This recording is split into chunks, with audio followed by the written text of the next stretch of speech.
Oi, gente! Hoje a gente vamos fazer uma salada de frutas. Como é que fala?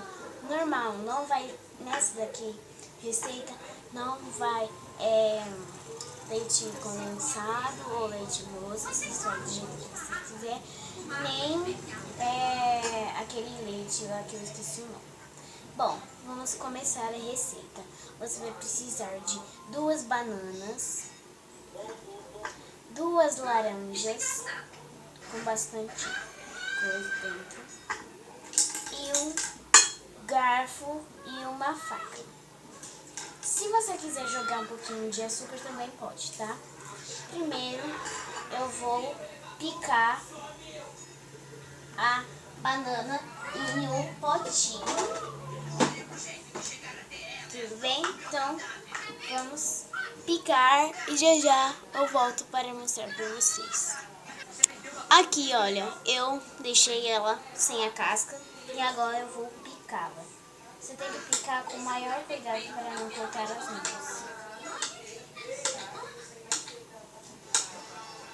Qualquer coisa você peça ajuda para sua mãe ou seu pai.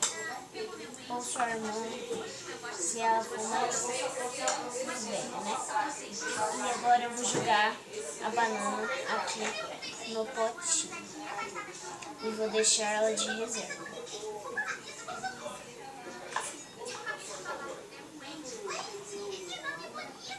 Aqui, ó. Agora eu vou cortar a outra banana.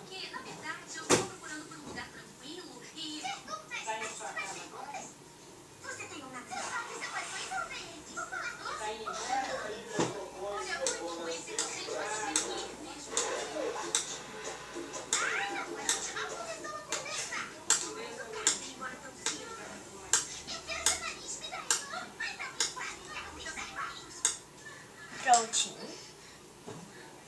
Agora vou colocá-la dentro do potinho também.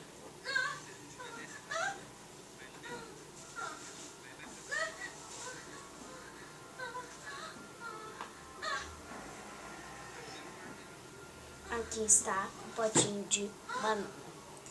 Agora eu vou picá-la as laranjas. Bom, o jeito mais fácil de você picá-la é assim. Não precisa tirar a casca. Tá, ó, você corta.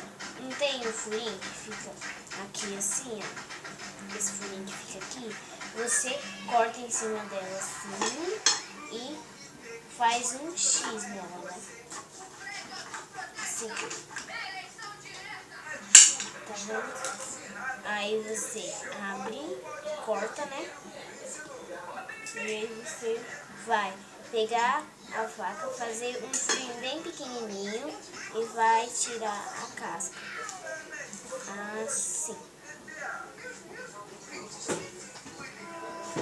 Às vezes vai faltar um pedacinho aqui e você arranca, tá?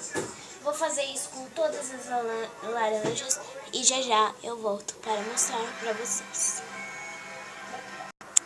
Bom, olha, piquei as laranjas e agora as bananas. E agora você só come. E espero que vocês tenham gostado do vídeo. Dê um like e curte. E se inscreva no canal.